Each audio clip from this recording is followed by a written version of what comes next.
rainy practice right before a big game. What's I hope the it rains feel? like this on Sunday. What's the feel of the group going into this Sporting Kansas City game? We're good.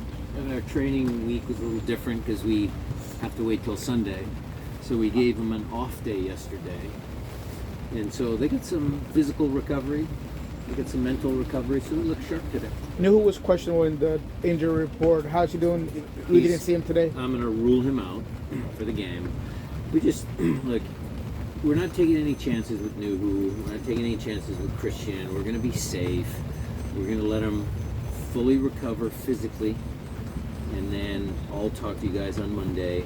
But he's just going to take time, eat healthy, get plenty of rest, just get him back 100%. Because what I don't want to have happen is bringing him back and then the exertion or anything kick starts something else.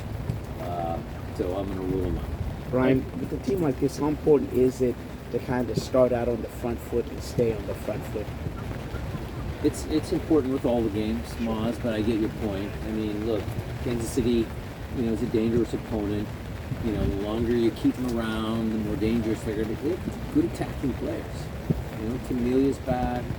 How they get their defending sorted out. I mean, we've got to make sure that we understand we're at home. We want to try and score early, try and control tempo, but it'll be a challenge. And because they look so different from how they were a number of weeks ago when you went down there, how much can you take from that 4-1 win? Well, Jackson, it's a good question. I would answer it as they're a systems-based team. He's 4-3-3. Peter's played like that for as long as I've known him.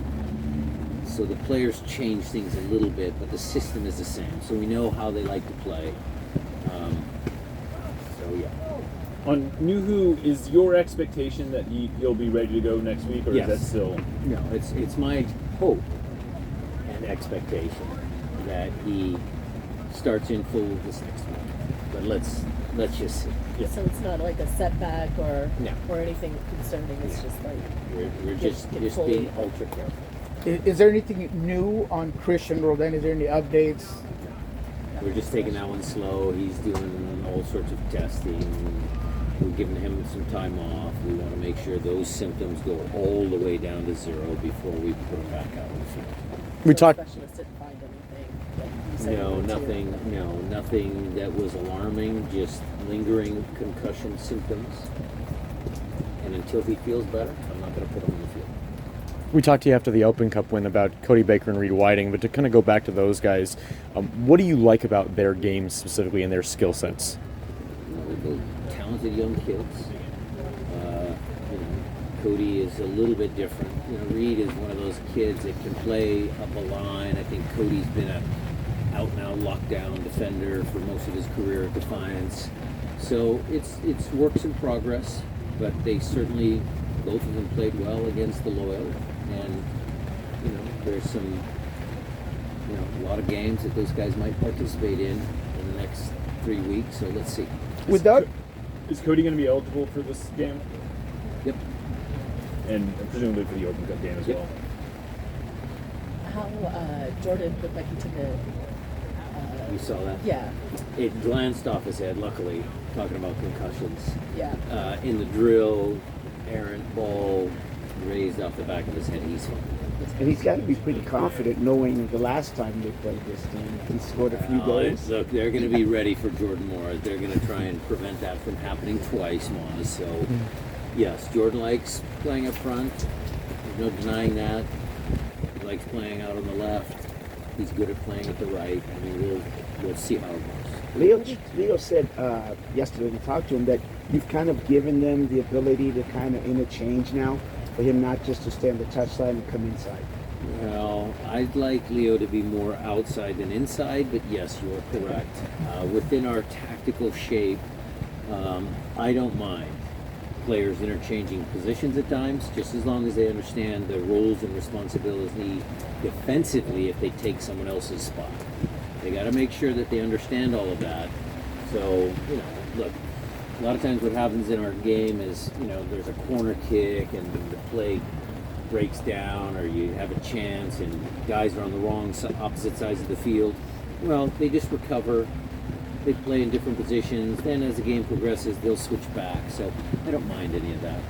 When playing really young players, is there a lot of emphasis on the matchup that they might be faced with? If they're matched up with a more experienced player, more physical, does that go into mind? Well, we always do a good job of, look, they'll play Shaloi, Johnny Russell, two of the better wingers in our league. So who's ever out there in those positions better have a good game. What did you think of Jordan, who apologized for doing the number count last time? A little showboating. Did you have an opinion, I guess, about him apologizing? No, I mean, look, Jordan's a super nice kid. Whether he apologized, didn't apologize, did someone get him to that boiling point? I don't know. I mean, I think that's a non-issue. One of the things you guys seem to have done better this year, or more effectively this year, is pressing, or creating turnovers, high turnovers. Has that been a big emphasis, or is that something that's just sort of naturally evolved? We've always been like that. I've always loved to press on goal kicks, press high up. Our mantra is always press as high up the field as you can, and it's not tactical genius, it's common sense. If you win the ball closer to your opponent's goal, you have a better chance of actually scoring. If you win it way back here, you still got to go 80 yards to score. So that's just common sense. To piggyback off that, when you start that line of confrontation, it seems like this year has it been more effective, or it just looks, is there more of a sound this year? I don't know. I don't know, I have to look into that. I'd have to look at how many transition goals we've scored from winning balls higher up the field, but it's an effective way to play for sure. I think teams all around the world, our league, all like to press high. Can I ask, why do you not like the word fortress? Yeah, I like it. even though you built one. It's not, it's just so. It's some of the coaching jargon that gets bandied around. I'd like to have an original word, and I can't think of it. But this match, can kind of help you set I think, tie or set the record as far as if you keep your shutouts. How do you feel about that, considering the injuries and those changes that you? Well, there's going to be some changes, yes. On the defensive end. Yes, that's a great question, Jada. How we do that, how we react to some of the changes, will be a big part of the storyline of the game. If we can still do a good job defensively, if we can, still create our 3-2 structure, all of those things, yes, then we have a better chance of winning the game, yes. You could be a brick house. You want to be a brick house?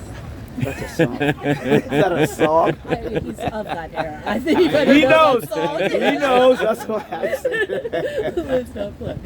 I'm sorry, Brian. Obed Vargas, it sounds like he's going to get released for the U20. We are going to release him if he gets called in. I'm pretty sure he's going to get called in. And I mean, where does philosophically, I'm sure you saw that Ezra made a point of saying he wasn't going to release a couple And guys. Curtin is going to release.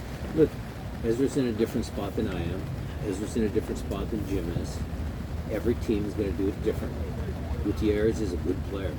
Ezra needs it to play. So, there's certain issues that you got to deal with. And we are blessed with having a deep and talented squad. So we're gonna let Obed go. Did it take some convincing on your end to let him go, or did you feel like that was sort of like No, that was automatic. Just watching Henry walk off the field. So Henry Browner does a great job of managing all of the young guys, and he's close with Varus, and Varus and I have had multiple conversations about Obed. So it was decided a while ago that he was going to go.